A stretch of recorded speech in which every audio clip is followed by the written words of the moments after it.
آدمی کا وصال ہو گیا، چند سال عمر تھی، والدہ صاحبہ نے پرورش فرمائی، تو جب چند سال عمر ہوئی، علم کے حصول کے لیے دوسرے شہر میں قافلے کے ساتھ جا رہے تھے، راستے میں قافلے کو ڈاکوؤں نے لوٹ لیا۔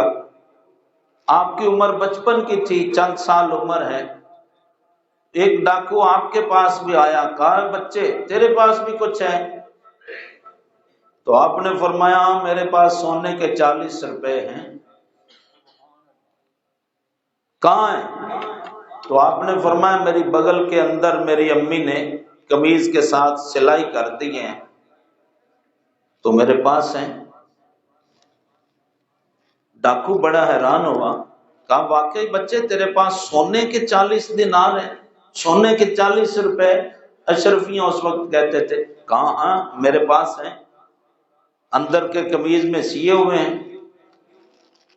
تجھے ڈر نہیں لگتا؟ تیرے سامنے ہم نے سارا قافلہ لوٹ لیا۔ کہا نہیں مجھے ڈر نہیں لگتا۔ کیوں نہیں لگتا؟ اور تو نے مجھے بتا کیوں دیا کہ میرے پاس 40 سونے کے دینار ہیں؟ کہا جب میں گھر سے نکلا تھا تو میری امی نے کہا تھا بیٹا عبد القادر قبر کی دیوار تک کبھی جھوٹ نہیں بولنا۔ تو میری امی نے یہ مجھے سبق پڑھایا ہوا ہے بچپن سے کہ موت آ جائے تو آ جائے لیکن جھوٹ نہیں بولنا۔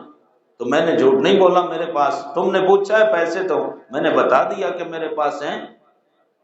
تو وہ ڈاکو آپ کو پکڑ کر اپنے سردار کے پاس لے گیا، کہا کہ جی یہ بچہ ہے، کہتا ہے میرے پاس سونے کے 40 روپے ہیں۔ یہ چھوٹا سا بچہ، اتنی رقم اتنی دولت اس کے پاس کہاں سے آ گئی؟ اور پھر یہ کہتا ہے کہ میں ڈرتا بھی نہیں ہوں۔ تو آپ اس سے پوچھیں۔ تو ڈاکوؤں کے سربراہ نے کہا بیٹا واقعی تمہارے پاس 40 روپے کہاں ہیں؟ کہاں ہیں؟ کہا میری بغل میں، دکھا دو۔ دکھائے 40 روپے سونے کے واقعی ہیں۔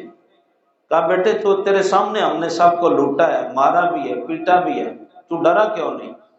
اور اتنی تکلیفوں کے باوجود تو نے کیوں بتا دیا کہ میرے پاس؟ تو بھاگ جاتا، دوڑ جاتا، چھپ جاتا، یا تو کہتا میں تو بچہ ہوں میرے پاس کچھ نہیں ہے۔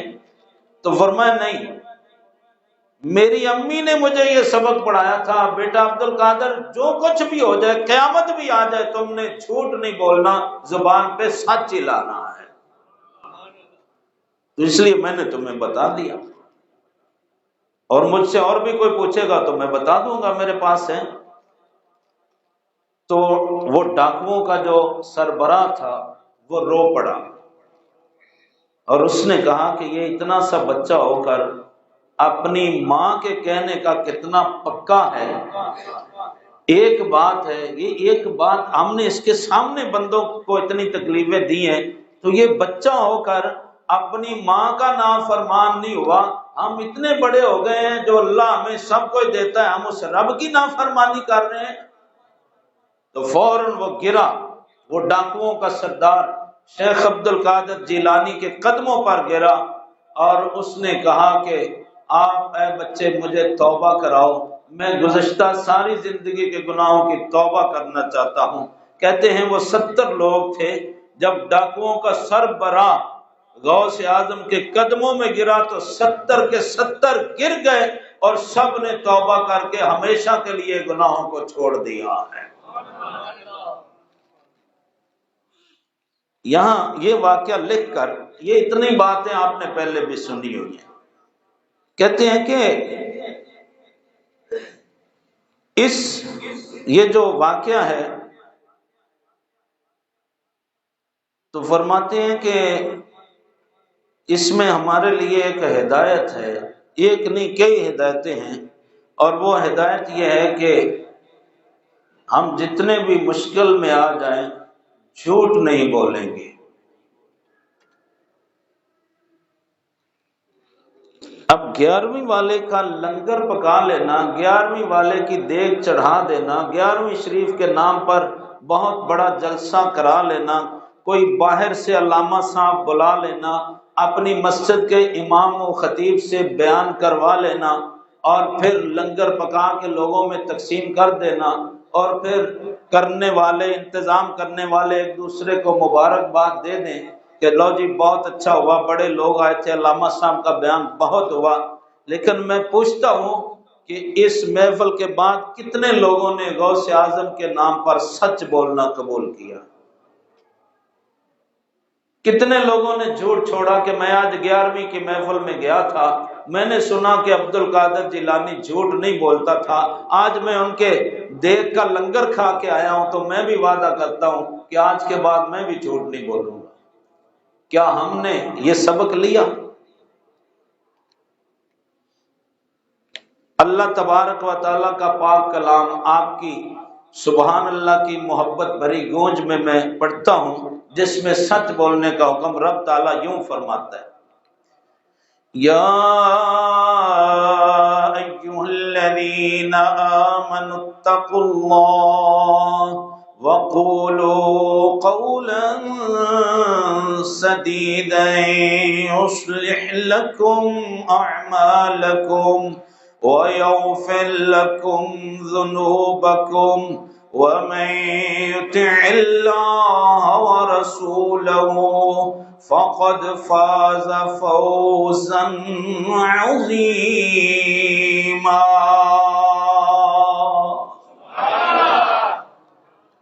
اللہ تعالیٰ فرماتا ہے، یہ سورہ احزاب آیت نمبر 70-71 دو آیات میں ایک ہی بات بیان فرمائی، اے ایمان والو اللہ تعالیٰ سے ڈرتے رہو، قولو قولا سدیدا۔ ڈاکٹر صاحب آپ آگے ہیں، آپ یہاں آئیں۔ قولو قولا سدیدا، سیدھی بات کہو، سچی بات کہو۔ میں عرض کر رہا ہوں کہ حضور سیدنا غوث اعظم شیخ عبد القادر جیلانی رضی اللہ تعالی عنہ ابھی تو وہ تعلیم حاصل کرنے کے لیے جا رہے ہیں، تو راستے میں ابھی قرآن کی تفسیر تو نہیں پڑھی، ابھی تو وہ کسی مدرسہ میں کسی عالم کسی شیخ کسی پیر کے پاس نہیں پہنچے۔ پہلا سبق پہلا درس ان کو کہاں سے ملا تھا کہ میں نے جھوٹ نہیں بولنا، سچ بولنا ہے۔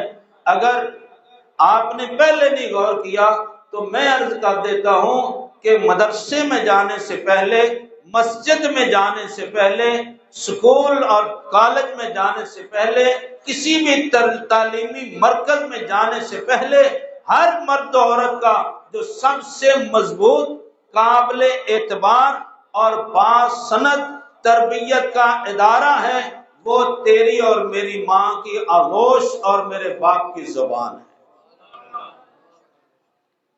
یہ جو ہم بعض اوقات اپنے بچوں کو ڈانٹتے ہیں نا، اور تینوں سکول والے ہوں پڑھا کے بھیج دینے، اور یہ پڑھنا تیری تعلیم میں چاہے ہو لکھے ہیں، اور تو مدرسے جانا ہے تینوں حیا نہیں آتی ہے گل کرنا ہے، یہ ہم غلط کرتے ہیں۔